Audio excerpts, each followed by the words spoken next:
Okay, welcome back. I know it's been a while, and I know maybe you didn't like it that I started the week off, first of all, on Wednesday, and second of all, not on a live stream. But to be honest with you, I was also writing an article yesterday, which obviously you probably saw if you saw the other stream, which, in my opinion, eventually you do have to talk about topics besides Gaza. Um, I will say though that I don't think that the Gaza topic is going to go away.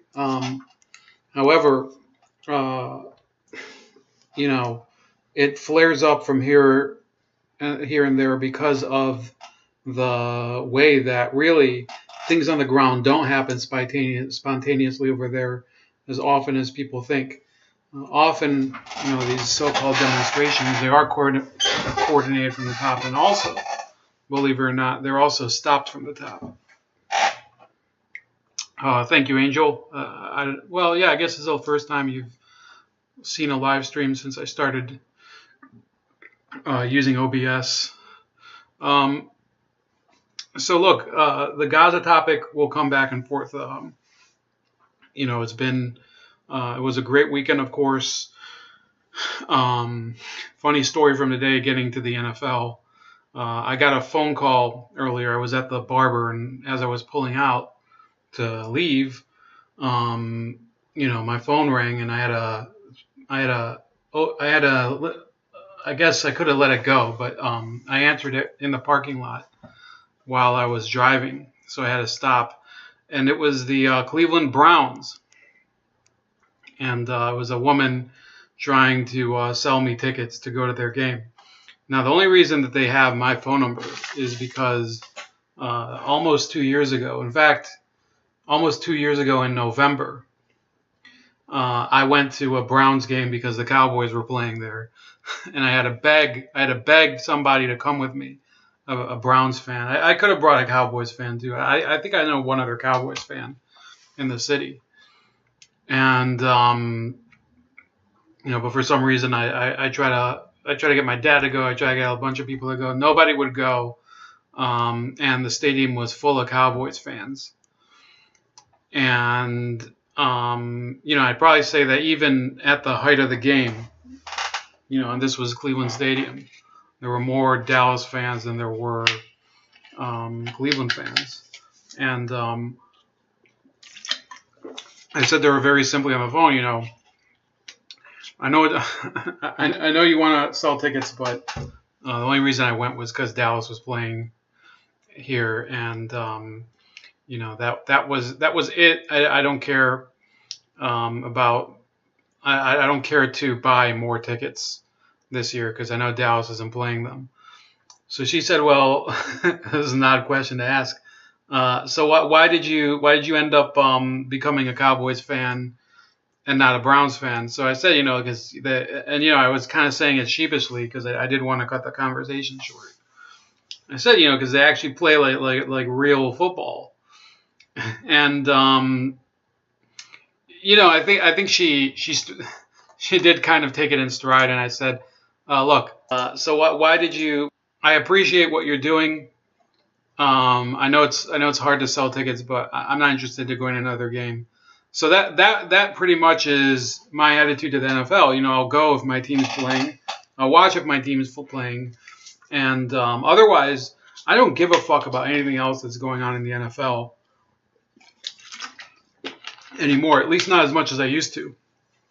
The league has become tired, and there's really an issue of are we watching the league because we want to have fun, or are we watching the league because because the league wants us to watch it, or because they're creating different stories that they think are more important besides the football. And today they made this step to restrict anthem demonstrations, and I'll try to discuss it. I think I'm going to try to discuss every topic slightly quicker than usual because there is a stream at 11 o'clock concerning the Mattis file, pretty big news. And I'm very I'm hoping that we can do it today because, hopefully we get a conclusion that um, this is the right time to do it. But yeah, it's pretty big news concerning the Mattis file. That's a fake news story that I exposed along with the help of other people. Jamarl Thomas featured the same people that I interviewed, and I want to say thank you to him, even though he's a hardcore lefty. At least he's honest about it. At least he's not a mendacious piece of crap like some people are. I'm not talking about anybody specifically, but I'm saying without the help of people who are willing to expose the story, possibly could be more people in the future. It's just going to propagate, and this type of stuff continues to propagate, and people don't really go the extra mile to try to learn the truth about what's going on, and that's not why I have, that's not why I put together the time to write or to stream or to do anything, talk to people, appear on other people's streams, read news stories. It's not in order to just accept everything at face value. So, without further ado, we'll get into some of the other topics. This topic is very. Let me just see if there's any more comments before I go forward. No, looks like I haven't caught anybody. This is going to be a pretty lonely stream, I think. Yeah, that sucks. But what are you going to do? The unions hesitate to support teachers shoving students using racial slurs, edited undercover video suggests. And it says, Ohio teachers unions don't automatically report teachers that give students bloody noses or use racial slurs, officials of 3 local unions say on hidden camera videotape released Wednesday. The video is from Project Veritas, a controversial right-leaning. So this is already, this is a plain dealer, Cleveland.com, which is my local media here. And it's one of the reasons I like to identify more as a resident of Ohio than of Cleveland, because the Cleveland media is trash, and the Cleveland attitude is failure, and they don't seem to learn from the past that you could make up any story you want, or any way to spin a story that's actually happening, but it's not going to make the situation get better, and that's what they're doing here. They're trying to frame Project Veritas as being a controversial right-leaning group. Project Veritas's influence in the media is growing year by year. They're producing more and more investigations that create ripples both at the local, state, and national levels, which is not. You can't say the same thing about the Cleveland Plain Dealer. Their influence is falling apart. Nobody calls the Plain Dealer anymore to expose big stories about anything. Some stories that are locally relevant, they'll go to the Cleveland Scene, which is another crappy paper, an alternative weekly, and it'll be published in a really shitty format that nobody cares about, and basically be forgotten for like a week. Within a week, I mean. And, other than that, yeah, we have a horrible local media here that doesn't really produce any news that anybody cares about. The group says undercover videos of officials of the Akron, Cleveland Heights, and Dayton teachers unions seem to show a culture that seems to say, protect teachers no matter what, even if the students are hurt. Teachers unions say the videos were doctored, noting that there are multiple cuts in the videos that make it hard to tell exactly what questions the local officials are responding to. They also stress that while teachers' unions are required by law to report incidents of child abuse, they were never given details of any specific case when the videos were made, and that they also have an obligation to represent their members to make sure due process is followed. Ohio Federation of Teachers President Melissa Cropper urged people to not pay attention to an organization misrepresenting itself to generate a response, then editing it to fit its agenda. In each case, an undercover represent. Now look, I'll just read through. I'll try to read through it, and then I'll give my response. This is pretty long, but what are you gonna do? This is an important story, and I would say this is the most important story for me today. just because it's closer to home, and it does expose teachers unions for what they really are, which is a fig leaf for fraud. Here are a few exchanges highlighted by Veritas as evidence of its complaint with the unions. So I think at this point we might as well just play the video. Let me see if does Veritas have the video? No, they don't. Or the Cleveland, the plain dealer. No, they don't have it. So we'll go to Veritas.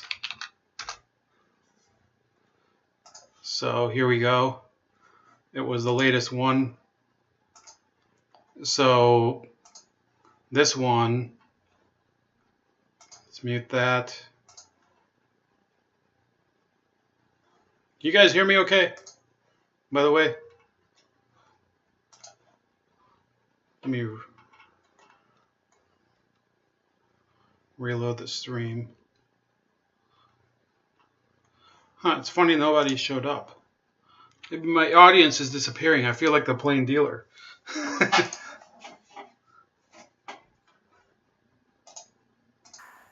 We're not going to turn around as soon as they leave and call HR and say, hey, Joe Smith was just in here and he up some kid at the school and gave him a bloody nose. No, we don't do that. So in my case, in my brother's case, if no one heard it and no one saw it and the kid didn't report it, it should be okay. There's no report. Yeah. Okay. It's like somebody breaks in your house and steals your weed. You're not going to report. You know what I mean? Yeah. In my 8 years in this position, I've never had somebody terminated for a situation like you're describing. So this is not new. I mean, I've had teachers, physical altercations with kids, sexual altercations with kids, verbal altercations with kids, violating the professional standards rules in other ways that don't involve kids, and it's happens. I mean, Our investigation into teachers' union offices across America brings us to Ohio. First stop. So I've tried to contact O'Keefe a couple of times to help with things that I've been working on, but I never seem to get any help. But, I still love the crap that he does. And even though, he sits on the stool and he looks all goofy like friggin' Rick Astley, you have the Rick. Let's do a Rick Astley side by side.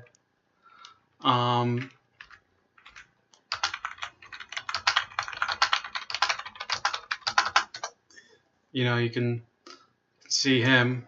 So you have Rick Astley, and then you have James O'Keefe. So, it's not like they don't. It's not like they look very different. So, Oh, I can't, actually, this is a bad idea. I shouldn't even play this because then the stream will get. I'll just for mentioning. Even though it was the most copyright infringed video in the history of mankind, I'll probably get a copyright strike for featuring in any way Rick Astley's "Never Gonna Give You Up."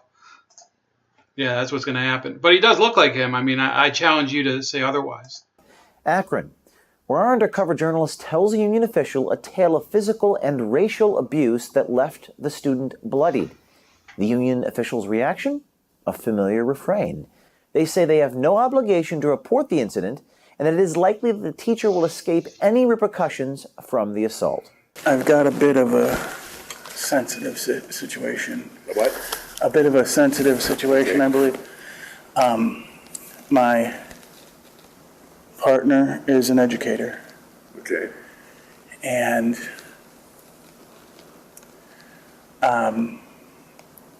he might have lost his temper with a student. This is Bill Siegfirth. He was the president of the Akron Education Association for 27 years. He is now a consultant to the union. I believe he was having trouble with this student for quite some time. And he may have held him after class one day to speak to him. And, he just, he might have lost his temper a little bit. Okay. I think the kid's nose might have been bloodied, and That bad, huh? yeah, and Was it a punch? I think it was like one of those open hand deals where the kid might have moved his head and he got the nose on accident. Yeah. You know, I have an obligation to him as a union rep. I'm not going to turn around and call the schools and call CSB and say, hey, this guy, I have reason to believe he abused a kid. See, if that's a concern, I don't even know if you guys ever thought of that, but that's not going to happen. It's definitely a concern. But from here, that would not be the case. So if he came in and told you the story. So I want that. We're not going to play the whole video. It's like 12 minutes. It's exactly 12 minutes long, which is kind of funny. But look, they're saying, they're saying it's a controversial right-leaning group that aims to catch people saying politically compromising things on video. That's not politically compromising. That's legally compromising. That is professionally compromising. It has nothing to do with politics. If you don't like watching if you send your kid to school, I'm not in favor of those people that say, oh, you can't smack your own kids, or I'm not in favor. Some people say corporal punishment of children is a problem. I say, people should be able to decide whether they can smack their kid upside the head or not. But it is against the law, and I abide by the law. And I'm not like Michael Medved, Mr. Raccoons deserve to suffer more than drowning last week. If you missed my stream, I was a little sore on that point. Yeah. He said, yes, raccoons should die a more cruel death than drowning. That's what he said. I say, the law says you're not allowed to smack a kid. Not if you're a parent, not if you're a teacher. And being a union teacher should not imbue you with better rights and privileges than somebody who's not a teacher. Let's see if there's any more questions. Larry Gerke, yeah, you're welcome, no problem. I was actually chatting with him yesterday on the phone. So, yeah, we're going to be hearing more about that later. 11 p.m., please put the word out. The stream is already has... it already has a live link, so I'll put that in the chat. Let's see here.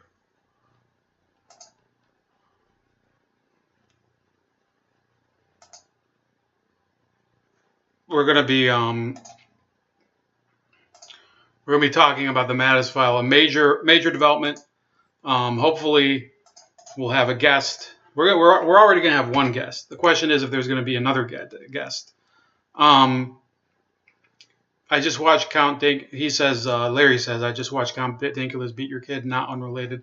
Well, I think that there is a legitimate debate about beating your children if you're the parent. With teachers, I think it's much harder to justify teachers beating kids that aren't their own. I saw a story last week that these Catholic nuns in Colombia, I think it was something like 40 Catholic nuns. So, I'm not going to go into that story in detail right now, but because there's so much crap to go through right now, no pun intended, because those nuns were shoving kids' heads down toilets. I think that that's an abuse. And for this guy to say, well, we're not going to report people to children's services, that's a dereliction of duty as a union rep. Now, I'm not saying that we should coddle kids, we should let them do whatever the hell they want in classes, but this is a violation of professional standards for the union rep, violation of contract terms. There's no way to justify it. And for them to blame O'Keefe, who once in a while he'll do a story and I'll be like, yeah, this is it, whatever. But I would say probably 60% of the time O'Keefe's stories are very, very revelatory of the way politics is working and the dirty tricks in it. What he did during 2016 with Scott Fobel and Bob Creamer was, those people were headed for the hills. He did expose political corruption. So please watch that video. I will put it in the chat in a second. And draw your own conclusion about that. But You know, I think it's cut and dry. Raven Star Killer, what's up? Bem-vindo do Brasil. Bem-vindo, meu amigo. I forgot all my Portuguese. So I hope you tune in tonight. We're going to be talking a lot of stuff about all this crap that they're talking about Bernie Sanders supporters. You know, it's one thing to talk shit about people, but it's another thing to make up lies about them. Larry Gerke says, my wife Cheryl is a union teacher, bro. All the union does is negotiate their contract and back teachers in disputes such as administrative sanctions. No, it doesn't matter. If you know of child abuse that has been admitted to you, you have, it doesn't matter. I think even an attorney has an obligation to report child sex abuse if they know about it. Or if they know about it and they don't report it, they at least have to recuse themselves from being the attorney. If you're an attorney for a criminal suspect, you're technically obligated to do your best to defend them, but not to defend somebody that you know to be guilty.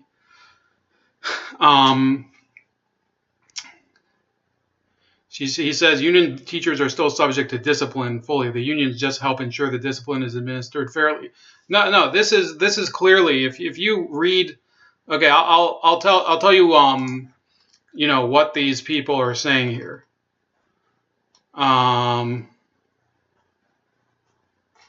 They're not actually see. This is an indication of really what this means, Larry. It doesn't matter what the union's role is.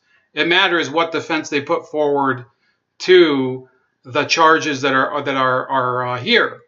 You know, the charges that are being put forward is that the union is covering up crimes committed by teachers and is willing to cover up crimes committed by teachers and not report them. And they do have a duty to report.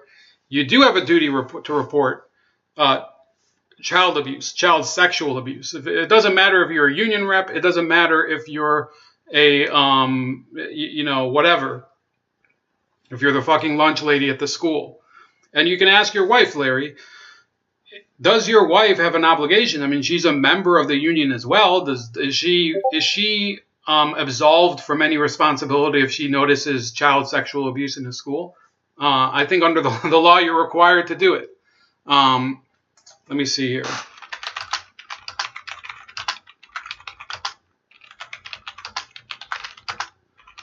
Let's see if we can cook up some fast law, some fast ass law. That's what we're gonna call this now.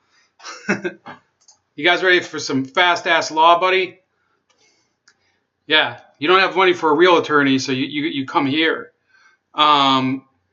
Who is required to report mandatory requirements for children in Ohio? Any of the following of acting in a professional or official capacity: attorney, healthcare professional, practitioner of a limited branch of medicine, licensed school psychologist, independent marriage and family therapist, coroner, administrator or employee of a child daycare center, administrator or employee of a residential camp.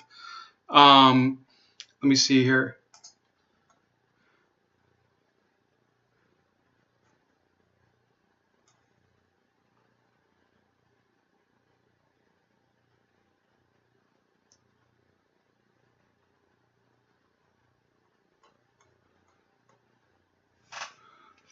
Maybe unions don't have a duty to report.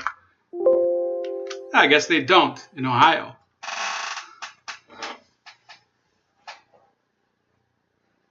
But all these other so the school teacher, though, would have to report, and another school teacher would have to report. An agent of a county humane society.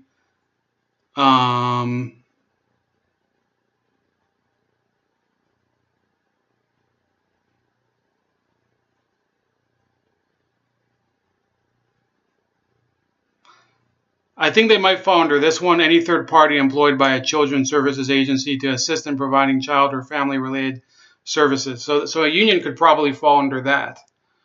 Court appointed special advocate, it's not that.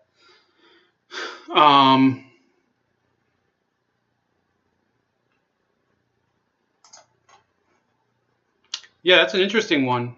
maybe you know what, Larry? Maybe let's put this on the borderline.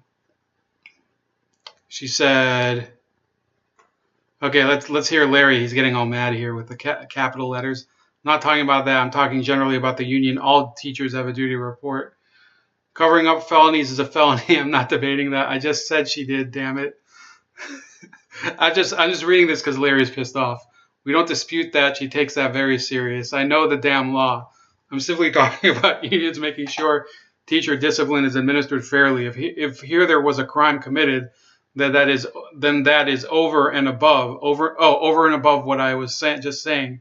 You make it sound like I'm saying it's okay if the union covers up for a teacher's crime, and that is wrong. Well, I have a suggestion that might even be better than having just a straight up union. I mean, they can have a union, but I would suggest, instead of making it an issue of the union steps in as a lawyer, why not have just a legal fund set up for the teachers? That would cut the union out of it. You wouldn't even need the union in order for this to happen. The teacher would say, I have this legal issue related to my job, and they're trying to discipline me unfairly. So, I want to use the fund, and there would be a qualifying officer, and that would be it. But maybe I am looking at this from the outside. However, Larry, I'd just like to ask you this question. In this case, though, do you think that there was a serious problem?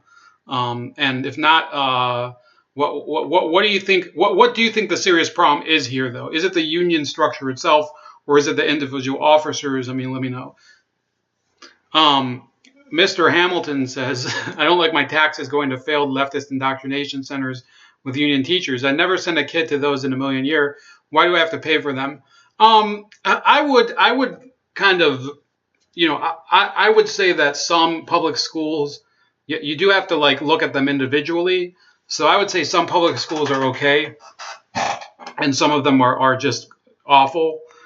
So, here's the key.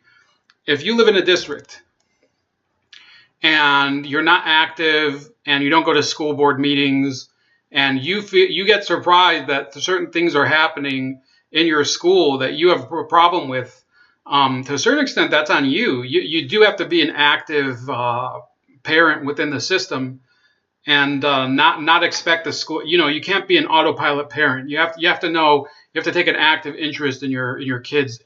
Not just in your kid having a successful education, but in the content of the education. That's how people fought Common Core. That's how people fight. Sometimes these teachers unions, and I'm not saying that teachers unions should be illegal, but there's teachers unions. There's a city where my buddy lived, my buddy from college, and the teachers union was so intimidated.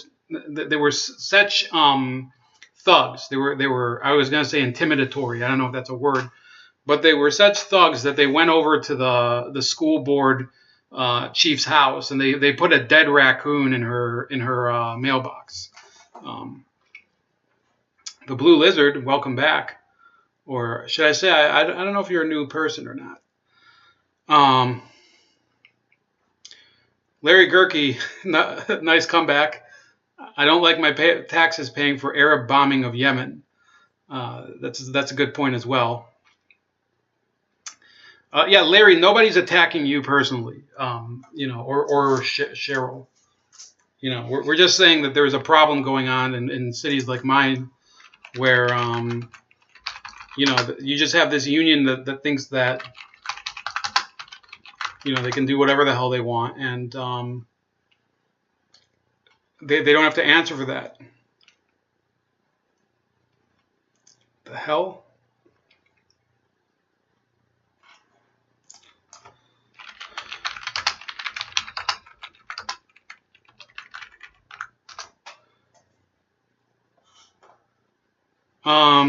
Yeah, this is a funny one. Here we go. This is from 2002. This is way before. So this wasn't the city I was thinking about, but it's Maple Heights. A high school band director said he mailed a dead raccoon's head to a school official during a teacher strike. Has been indicted on felony charges of intimidation and retaliation.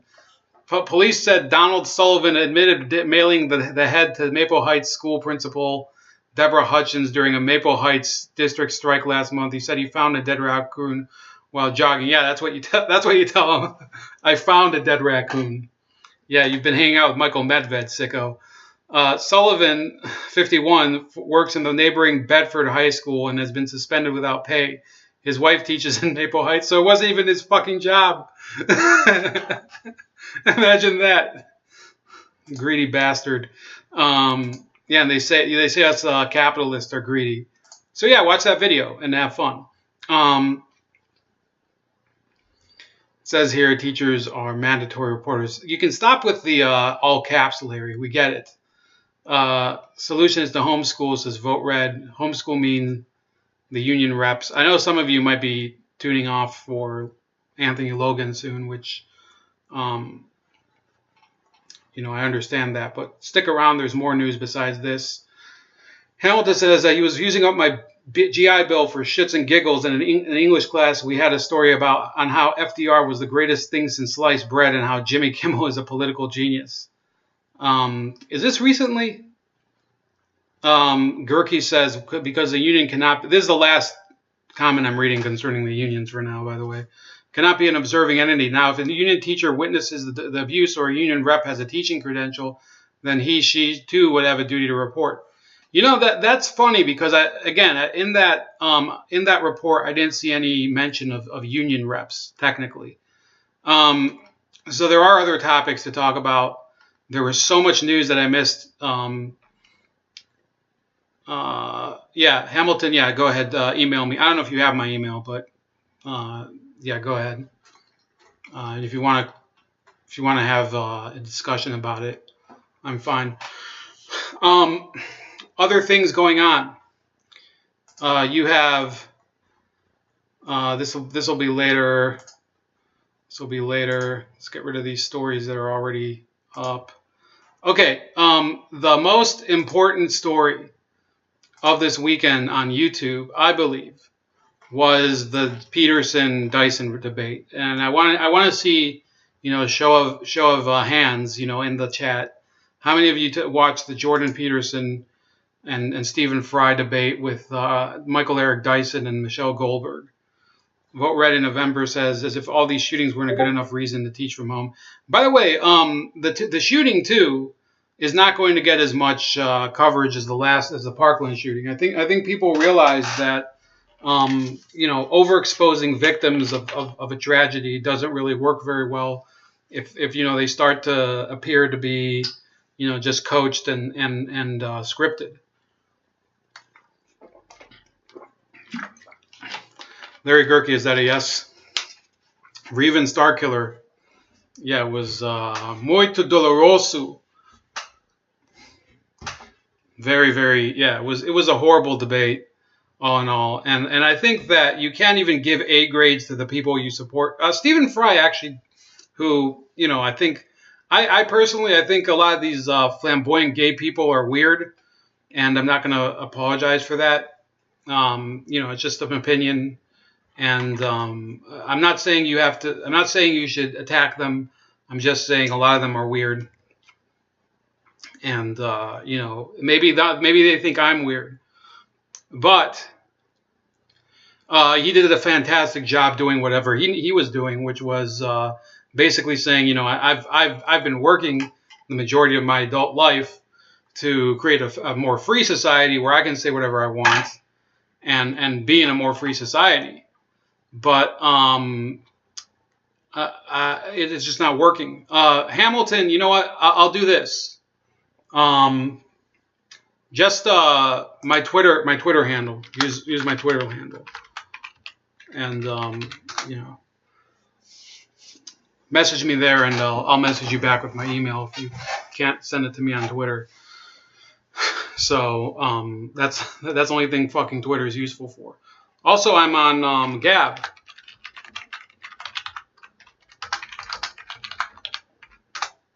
So, for those of you on Gab, I'm also on Gab. Please, let's focus here for a second. This was Toronto Life. It says, what we learned at last weekend's political correctness debate starring Jordan Peterson. And it says Toronto's elite are anti-PC. And it said, Roy Thompson Hall. So upon entering RTH, the crowd was asked to fill out a survey where they voted for or against the resolution. Going into the debate, 36%, and they misspelled percent, of attendees agreed. So I guess in a jab at the elite, they decided to misspell percent. Of attendees agreed that political correctness was a form of progress, while 64% were opposed. It said it may be politically incorrect to identify political correctness. One of the most remarkable things about the debate was the actual political correctness didn't get discussed a whole bunch. One on stage was Peterson, the guy who was famously refused to use they/them pronouns to address gender nonconforming students at his job at a publicly funded university, and yet that didn't come up. Instead, the debaters discussed why perceived censorship is different from censorship. Perceived censorship is different from censorship, as in Goldberg. How the right are the true perpetrators of identity politics. That's what Dyson said. The value of hierarchies and the sovereignty of the individual, Peterson, and why nobody on this continent seems to have any bloody idea what political correctness is. That's Stephen Fry. It says a New York Times profile of Jordan Peterson loomed large. Yeah, I read that profile. And it was, I don't know what the hell they were trying to do. It didn't really reveal anything. It was kind of just trying to paint Peterson as some sort of, I think con artist. That's the way I read it. I don't know if did you guys read the article from last week? I'm not going to go look for it right now. Hamilton, just go look on Gab. I mean, I'm not going to give my email on the air. You can also find me on, what's another good place? Minds.com. Are you on Minds.com? I am on Steam it technically, but I can't access my account. Not that that's going to help. So, there's Minds.com, Chef Leopard. So, anyway, on the day of the debate, the New York Times published a profile of the professor in which the author lays out Peterson's support for enforced monogamy and patriarchy based on innate male superiority. Goldberg quoted for the profile in her opening statement, presumably as a way of articulating the dangerous ideologies that could prevail in the absence of PC culture. Peterson accused her of attacking him personally. Well, the reason he could probably make a good case of that is that she works for the New York Times, or at least I think she's a regular contributor for it. And, they've been attacking him for a long time. Another thing about the New York Times is that they have a definite slant against him in terms of, the bestseller list. So this is an article. And by the way, Jordan Peterson isn't the only person to complain about this. Also, Dennis Prager has complained about it, that his book, which is I think for a while, those two books were the best sellers on Amazon. They don't even appear in the bestseller list at all, even though they're both either at the top or near the top.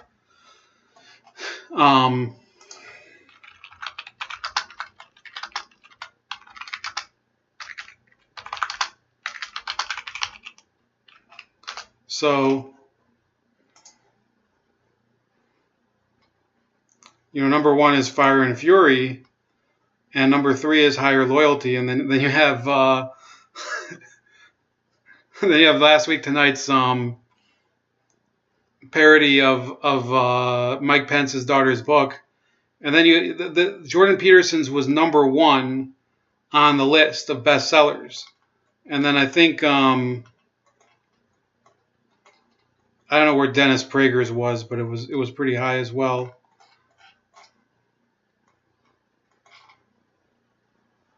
Let me see here.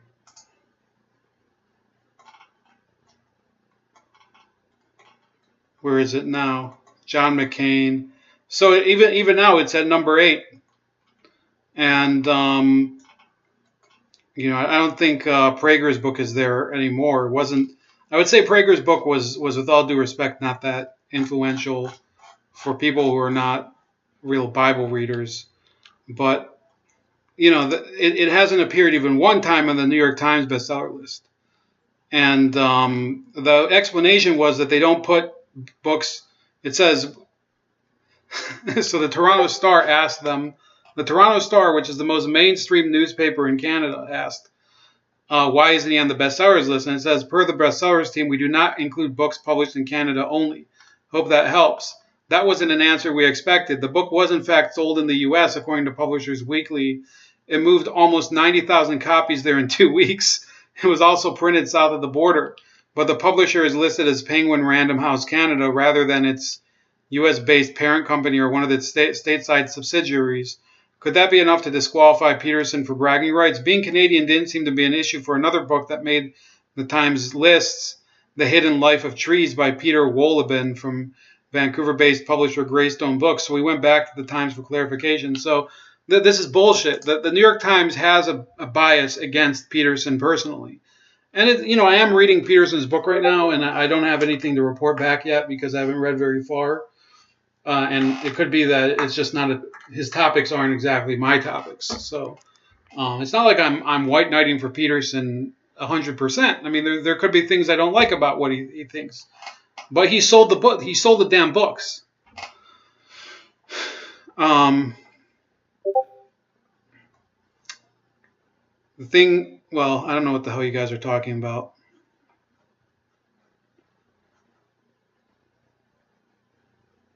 Next thing will be you can rat on your neighbor for allegedly calling you a lesbo. Yeah, that could happen. Yeah, back to the topic. So another one was it's okay to not like your teammate. While Goldberg and Dyson were essentially coming from the same place on the pro side, the men on the con side were not exactly two anti-PCs in a pod. Fry, who is gay, opened his argument by knowing that he was standing next to someone with whom I have, differences. He appeared to be avoiding Peterson's attempts at camaraderie eye contact throughout. I didn't really see it that way, and I didn't really see a lot of focus on the two of them in the same shot either. So I don't know what the hell they're talking about. It could be that they don't really know each other. It says it's also okay to call Stephen Fry offensive names, or so says Fry himself. He argued that the problem with PC culture is that we have become too uptight about words, including a certain unprintable epithet for gay men. So the thing is that he said it's okay, but the Toronto Life says it isn't. So what are we supposed to, does the Toronto Life, I don't even know who the Toronto Life are.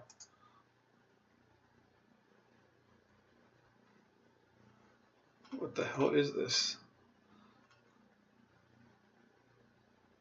Yeah, this is just like a progressive newspaper from Toronto.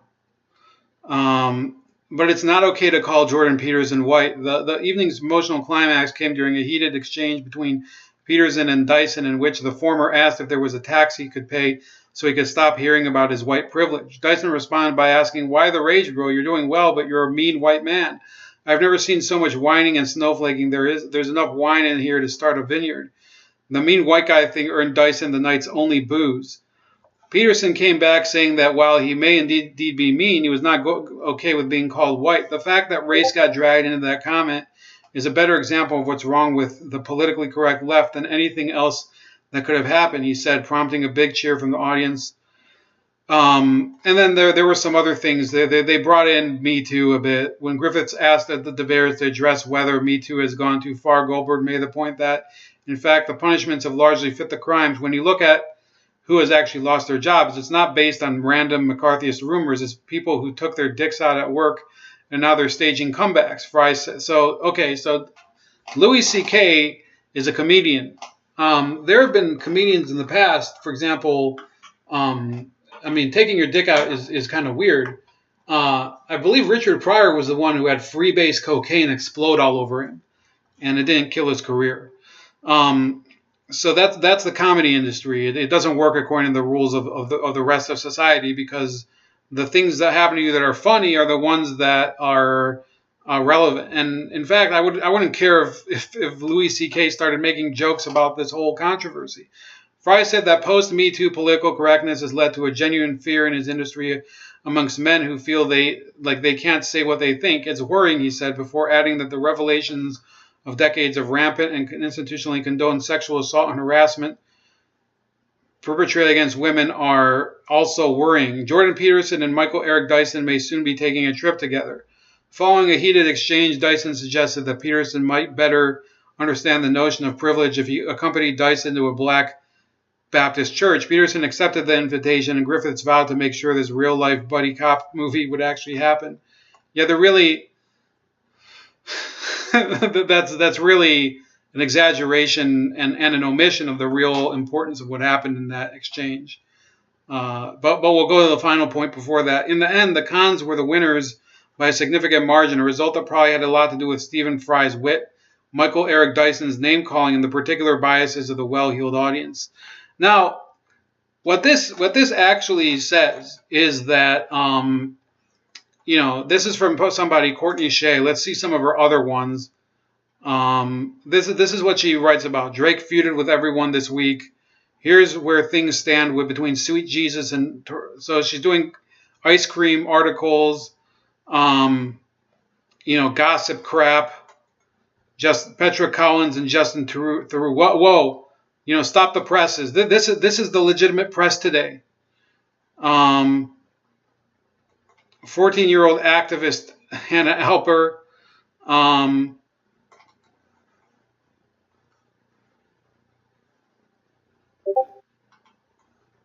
Q&A with the chef of a... So this is a local Toronto paper about bullshit, about crap that doesn't matter. Maybe someday we'll get, if he has a little more time, we'll get Just My Stupid Opinions take on this. That's Adrian, who, by the way, will be on the stream later tonight. And here, this is a crap they put. Boy meets girl, girl meets girl, boy meets boy, true love ensues. What the hell is this about? This is what they read about. In a dating scene dominated by Tinder and Grindr and Bumble and Happen, some couples still find loves in surprising places. 14 Toronto duos tell the rom-com worthy stories of how they met. Well, this is a paper about crap that doesn't affect anybody. Nobody cares about you getting hand jobs in the back of an ice truck, headed between Brampton and Hamilton. I'm not from Ontario, so maybe those cities aren't even close to each other. Is this paper actually talking about the important thing that happened that night? And the important thing that happened with respect to the Peterson debate against Dyson was really that, it exposed Michael Eric Dyson as the sheepdog for the racist left. And as a sheepdog, I mean that, on this channel, Bold Like a Leopard, I address a lot of topics where I say people should be free to say things even if they are ridiculous nonsense. And I've defended Louis Farrakhan having the right to speak his mind in the United States, even though I believe he's been involved in certain crimes in the past that the statute of limitations wouldn't even be able to prosecute anymore. Specifically certain murders that happened in the 70s against rival Nation of Islam factions. Be that as it may, he was never convicted of a crime. He's never served a day in prison in his life. And he deserves the full protections of the First Amendment, just like you and me, despite the fact that he says things that are either idiotic or they're hateful, or some of the things he says are brilliant. Some of the things he says are great.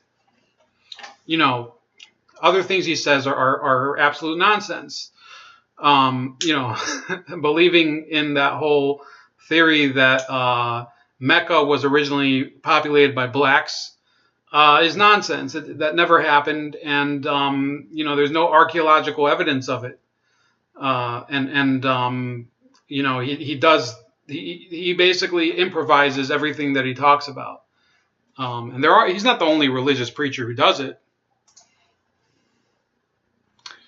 Gerke says there is no statute of limitations on murder.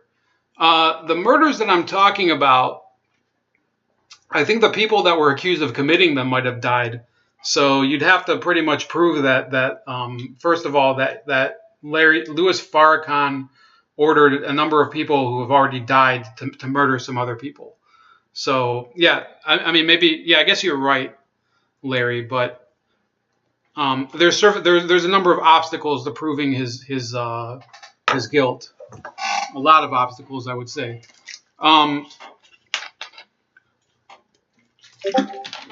What does that have to do with Michael Eric Dyson?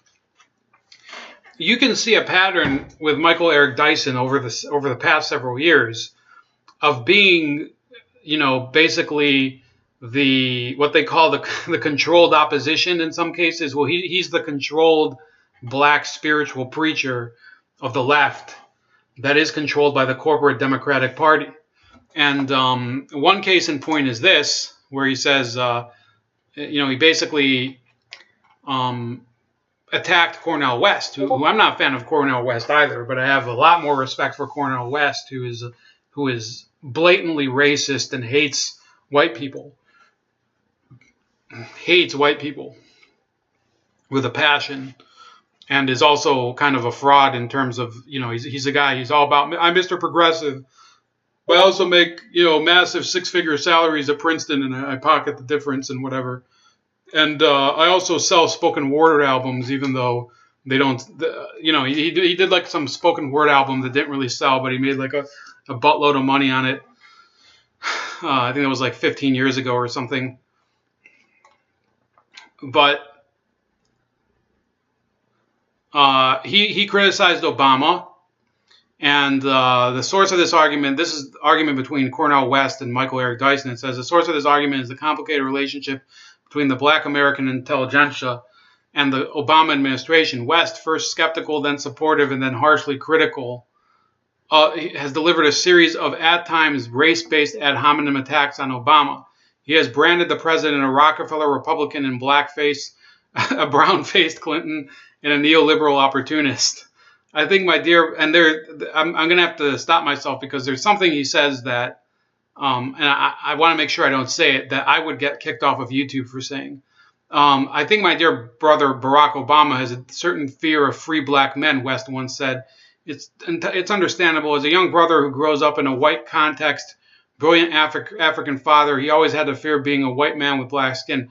Now, the thing is that what West leaves out is that Obama's dad was never in his life. So I think he met him like one time and barely knew him. So I don't see why he didn't live in the shadow of his dad. His dad was never there. Dyson, on the other hand, has offered more critical support. It's worth noting that the president's actions were in keeping with the demands of his profession, he writes in the New Republic essay. Like most recent Democratic politicians, Obama nodded in a progressive direction while campaigning, but towed a more centrist line when it came time to govern. So essentially, you're admitting that he led his people along and then kicked them in the ass when they were through the door.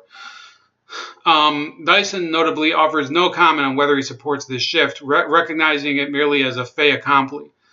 Many of these concerns about the Obama presidency are worth taking up. The issue itself is critical. Intelligent discussion is long overdue, and the consequent debate could be vital. Obama's ascent coincided with a widening in the racial discrepancy between black and white America in wealth, a deepening. So this is The Guardian, by the way. This isn't, Fox News. This is The Guardian, the leftist paper of Britain. A deepening of school segregation, and he has presided over a massive resurgence of black activism around police shootings. So the question of how the election of a black president has improved. So the question is of how the election of a black president has improved a lot of black Americans in this moment. I think that's a weird sentence there. What can he do? What should he do? What should be demanded of him? On what grounds should he be defended? These are critical matters for which the black intelligentsia should be uniquely suited and adequately prepared. Sadly, this is not the debate that Dyson wanted to have with his essay. For while this may have been the root of their conflict, their argument has not grown in stature, but withered in acuity. Dyson's lengthy essay is not about the record of the Obama administration, foreign policy, Black Lives Matter, the economic crisis, incarceration, the wealth gap, or any of the urgent political issues that relate to the Black America. It is about West, Cornel West. It questions his credentials as a self-proclaimed prophet. Dyson says he has none, his intellectual productivity too low, and his desire to be in the limelight too high. So that's something coming from Michael Eric Dyson, who's always, he never found a camera that he didn't want to be in front of. He berates West as a man who invades, stampedes, and kvetches. It's a relentless and at times forensic demolition. So this is the same thing. You'll have to notice that this is the same tactic he used against Jordan Peterson, except now he's going against somebody who is a black radical on the left, as opposed to, whatever the fuck Peterson is, which is not right wing, and he said it like a million times during the debate. And everybody besides Dyson is the one who's complaining. That's the message here. It questions his. My point here is not to take sides. West is more than capable of speaking for himself and has been happy to land his own blows.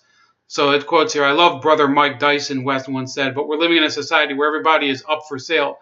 Everything is up for sale, and he and brother Sharpton and sister Melissa and others, they have sold their souls for a mess of Obama pottage. So that is why, you can hate Cornel West and you can attack his beliefs, and you can attack whatever he says, but he can throw insults with some like fucking fireballs. That is an insult, especially the way he does it. I can't do the Southern preacher act like he does. I don't have the look and I don't have the accent. Let's see what everybody else here says. No limitation on sex crimes either, hence why Polanski won't come to the U.S. I think the reason that has no he actually ran away. He absconded on bail, I believe. He was out on bond. In fact, he absconded on bond and never came back. So there's no issue with statute of limitations. He is a fugitive from justice. So it has nothing to do with guilt or innocence. Vote red in November. That's gonna come up a little later. Gerke says true, but if emerging evidence shows that such suspicion of Calypso Louis and those old accusations, I like the Calypso Louis thing. I think his Calypso career is underrated, and actually, if you really think about it, him being a musician, it does prove Louis Farrakhan is an intelligent person. It's just he talks a lot of nonsense.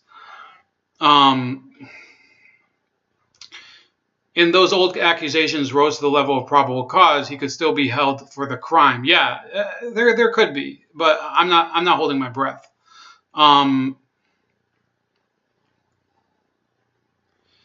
Vote red in November says if Me Too had teeth, he'd be in jail. That's not a sex crime though. You're talking about Roman Polanski. Yeah, if Me Too had teeth, these people would never have supported Roman Polanski to begin with. Remember, Meryl Streep was applauding him. She gave him a standing ovation at the Oscars in 2017. And that's somebody who was a known sex offender.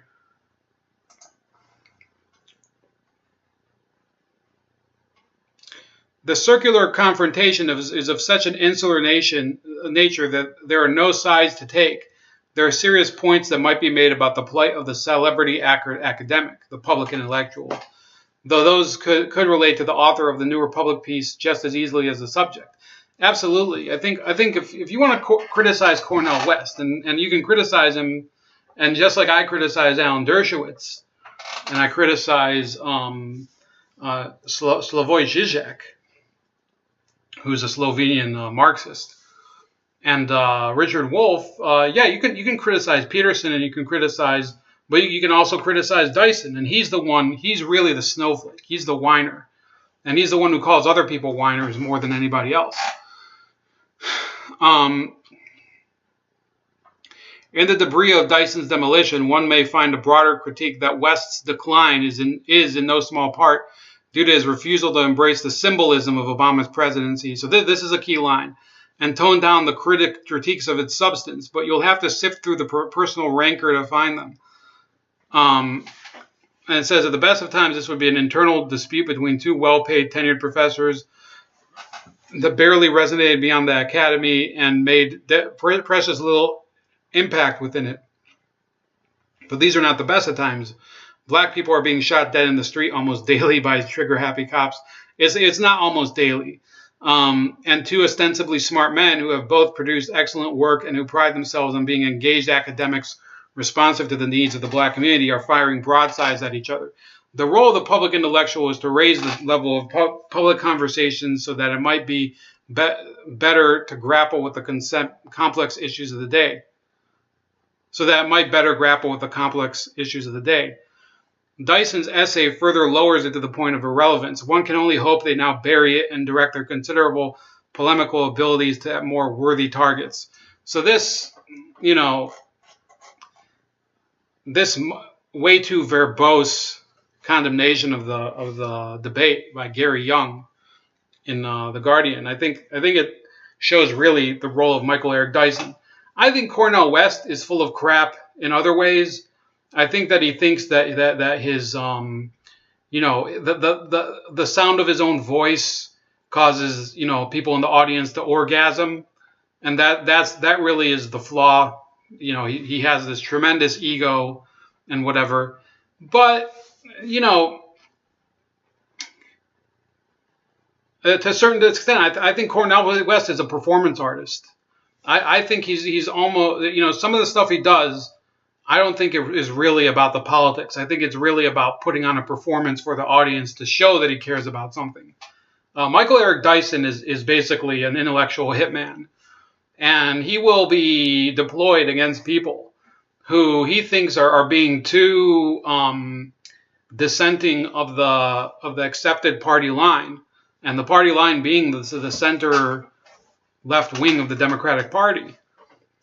That's who he's loyal to. Anybody who deviates from that, and he considers basically to be a fraud and a complainer and a whiner, and he does that all the time. He did that on the stage against Peterson.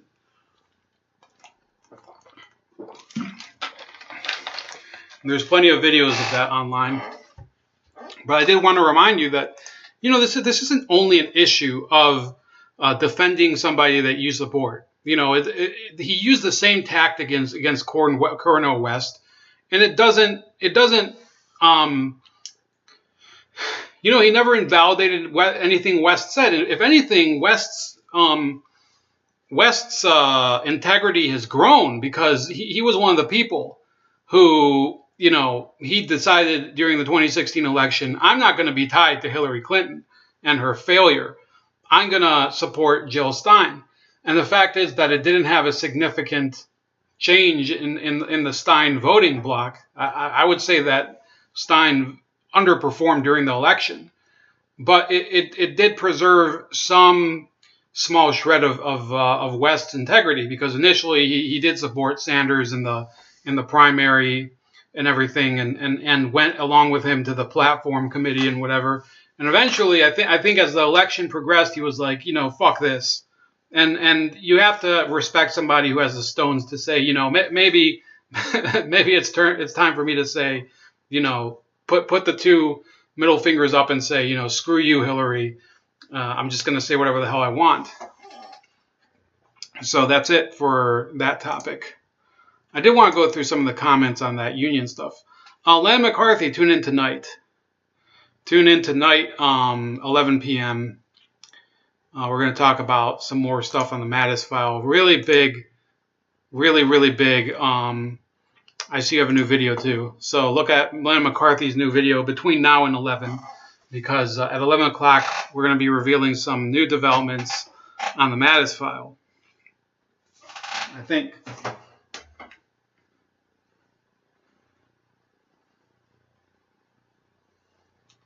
So this stream, by the way, is basically clearing out some stories that I missed over the past 4 or 5 days that I didn't get to cover.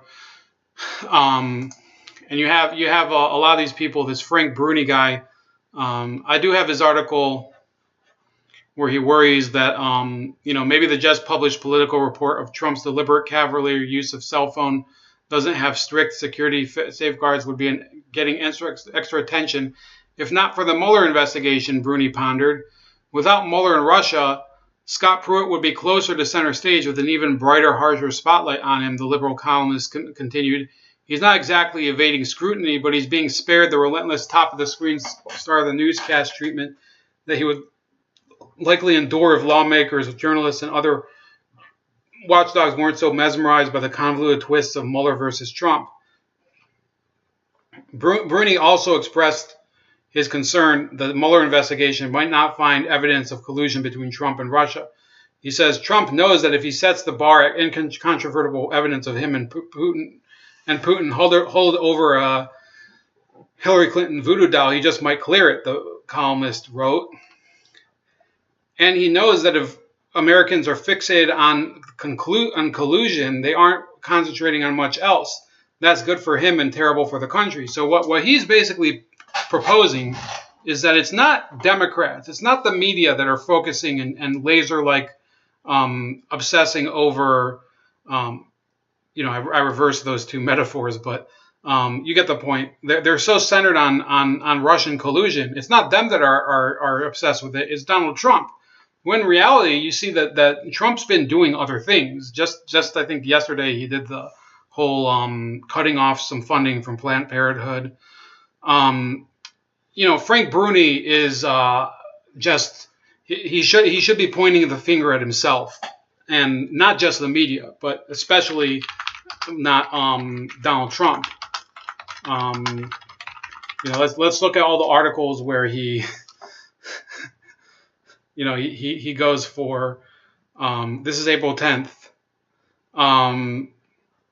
This is May 22nd.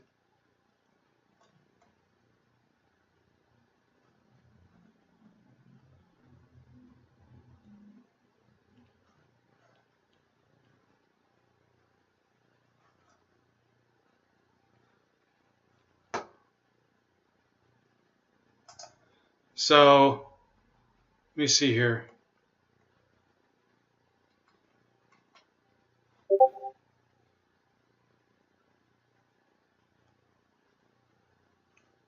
Here he is from 3 years ago, basically.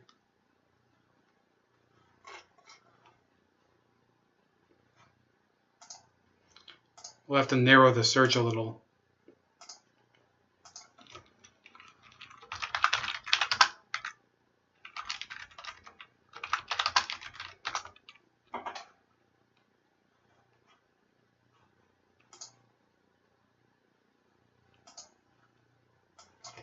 Do April. So you have 1, 2, 3.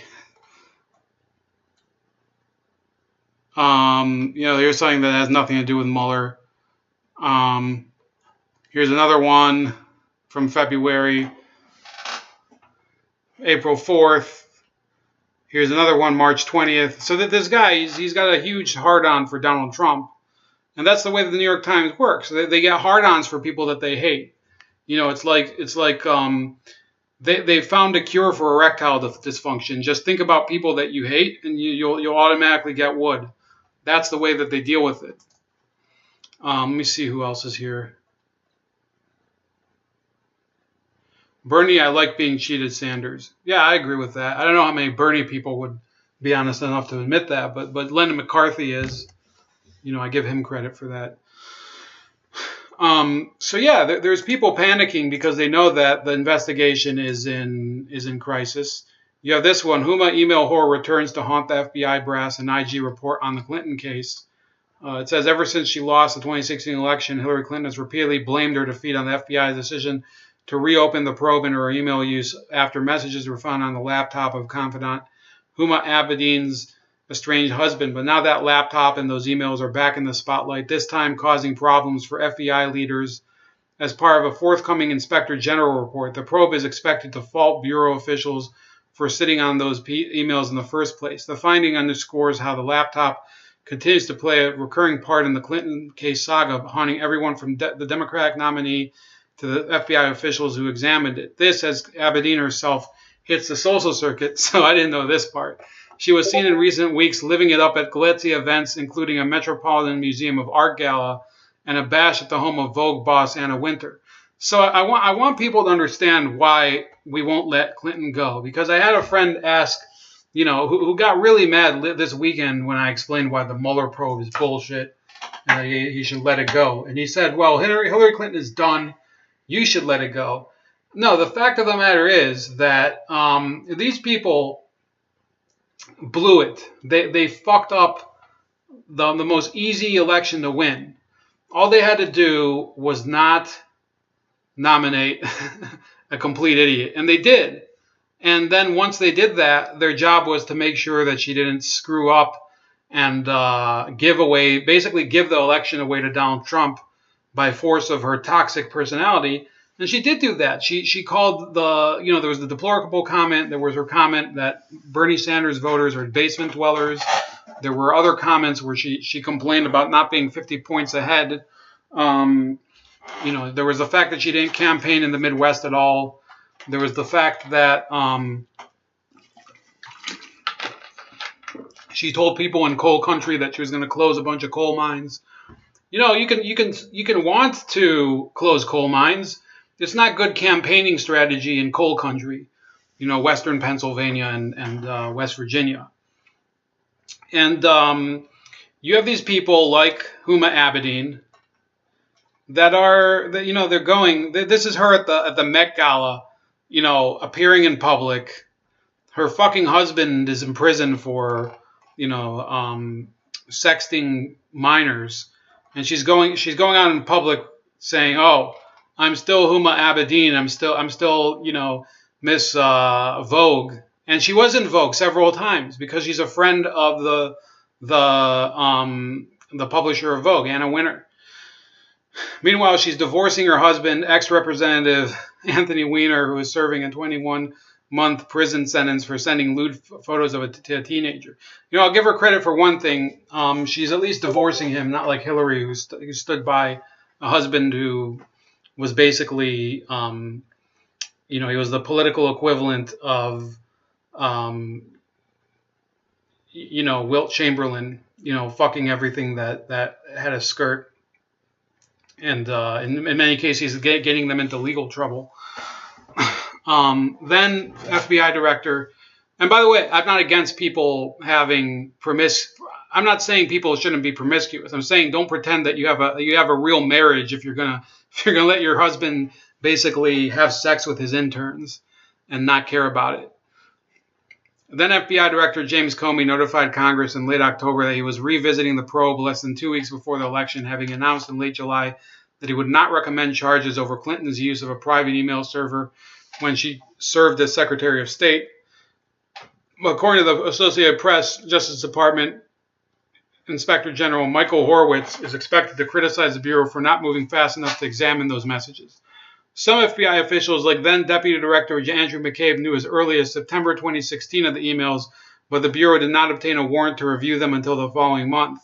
The Washington Post first reported in January that Horowitz was looking at whether McCabe wanted to avoid acting until after the election. McCabe was fired by Attorney General Jeff Sessions last month after Horowitz concluded that he lied to the FBI and to Comey about his leak to the press about the investigation into the Clinton Foundation. Senate Homeland Security Committee Chairman Ron Johnson, what a name. We're just doing the phallic metaphors here all day, people having hard-ons for Jordan Peterson and Donald Trump, and now Senator Ron Johnson in March wrote to the DOJ. Maybe tomorrow we'll do a few more. We'll do some boob-related metaphors. We'll see if there's some people with names like Tetas and things like that. But for today, Ron Johnson, so we're staying on the theme of that, wrote to the DOJ in March demanding answers about the FBI's timeline.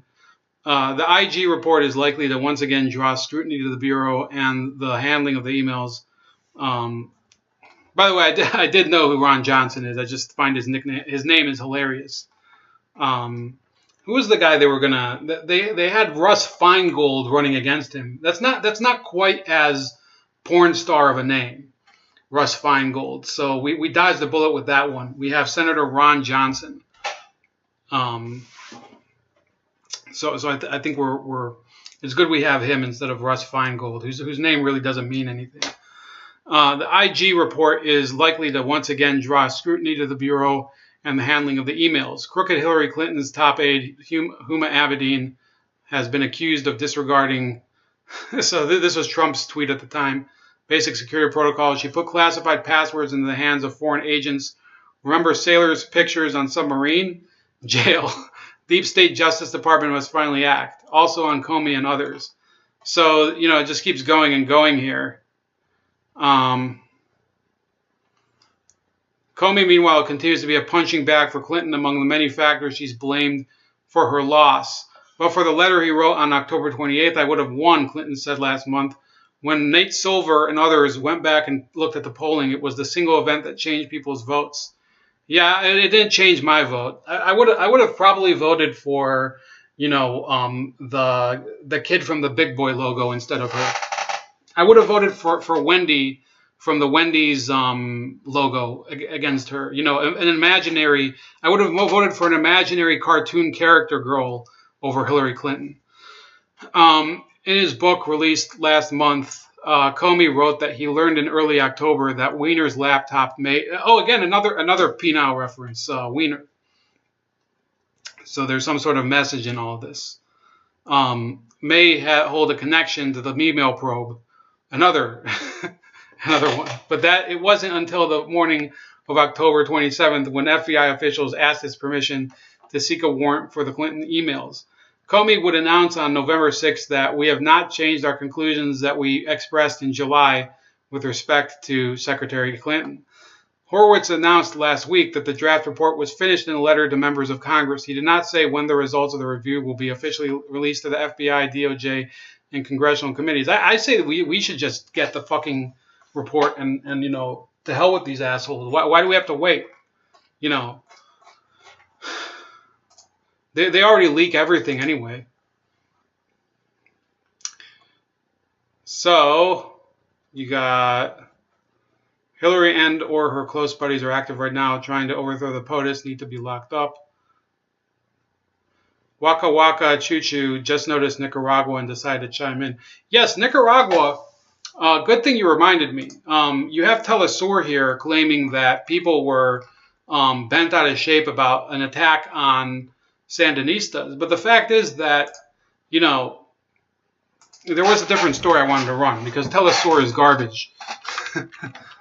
So, good thing you mentioned that. We might as well move over that. There was this national dialogue, and I guess they printed up this nice. Why use Fox News? They don't have the best. This is one I wanted to. More than half of Mormon missionaries transfer out of Nicaragua due to unrest. So I want you guys to be aware. This is from Deseret News, which is a Mormon newspaper out of Utah. By the way, Utah originally the Mormons were going to call it Deseret. Just so you know, if Mormons are leaving a country, it's fucked up. The Latter-day Saint Church is transferring 169 of its 327 missionaries in Nicaragua to other countries due to political unrest, including anti-government protests that have led to dozens of deaths. Due to growing political instability in Nicaragua, the church is in the process of transferring 169 missionaries out of that country, said Daniel Woodruff, spokesman of the Church of Jesus Christ of Latter-day Saints. This includes 37 missionaries from the Nicaragua-Managua North Mission, all of whom were nearing the end of their service and return home. In the Nicaragua-Managua South Mission, 20 missionaries will return home, while 112 missionaries will be temporarily reassigned to other missions in North America, South America, and the Caribbean. Church officials are moving the remaining 158 Mormon missionaries in Nicaragua to safe areas away from the unrest. So it's a bad it's a bad situation over there. And information gathered by the Inter-American Commission on Human Rights and shared Monday indicated 76 deaths and 868 injured, according to the Latin American Herald Tribune. More than 400 people have been arrested. Now that's violence over the past 2 months, but it's still a significant amount of violence for a country of that size and with that sudden of a change. Some demonstrators are calling for Ortega to step down. That's Daniel Ortega. Meanwhile, the Nicaraguan government is negotiating with students and business leaders in an attempt to resolve the crisis. The discussion is being mediated by the Catholic Church. LDS leaders continue to monitor conditions and developments in the country. So, notice this is a story that gets barely any airplay here in the States. It's entirely due to economic reasons, something that you would think that the leftists would appreciate, but they don't, because it was caused by leftist policies. It was caused also by dependence on Venezuela's foreign oil, which they can't get the oil anymore, so they can't do it. And by the way, Venezuela just had a vote. It was basically a fixed election. We're not going to run through the whole thing today, but yeah, these Latin American countries, they're run basically by these tyrants, and nobody gives a shit. They'll focus for a whole week on friggin' Israel and Palestine throwing dog shit at each other and fighting over a border. But things that happen literally all day, every day in Latin America, which is much closer to us, we have much bigger of a stake in what happens in Latin America than what happens in the Middle East, because we have a border with Latin America, and we have a border with Mexico, for example. A lot of these people could make their way north and reach our border, some of these refugees, and then you'll be dealing with the asshole. Reven Starkiller was in the chat earlier. I don't know if he still is, but his country has hundreds of thousands of refugees from Venezuela. I can guarantee it's at least tens of thousands. It might be in the hundreds of thousands now. I'm here and Ortega is killing a lot of people. True, the Mormons are... Look, Waka Waka Choo Choo, I love the name. If you want to share your story, you can contact me. We'll have you on the show. We'll have you on. I've been looking for people to talk about it. I'm glad to have people talk about it. I've had 4 people talk about Venezuela. And if people want to talk about... they could talk about Honduras, too. Honduras is under a right-wing dictatorship. So yeah, contact me. I'm Chef Leopard on Twitter. If you want to find me. Yeah, we can have a Nicaragua night. Maybe next week. Stay safe out there. Mantenga tu seguridad, as they would say. Ten cuidado. Hey, ten cuidado. Sorry, I got to throw in the gringo accent. But yeah, be careful, buddy. Oh, crap. There's actually another stream starting soon. Yeah, so I do care about stuff that happens there because it affects us here. And obviously, you don't want people getting shot for no reason, especially over something like Social Security. You know what? We'll leave the protest thing, the Protest America, the NFL thing for a different stream. That's it for right now. There is a stream at 11 p.m. over the Bernie Sanders Mattis file thing. Waka Waka Choo Choo. Welcome to the channel. Please subscribe. Please share the stream if you don't. If you haven't been sharing the streams, please, let people know about what we're talking about here. Help us in any way, because I think it is smaller creators that are exposing a lot of news, and you'll see that tonight at 11 p.m. Eastern Time, the Mattis file update with Just My Stupid Opinion. Take it easy. Bye bye.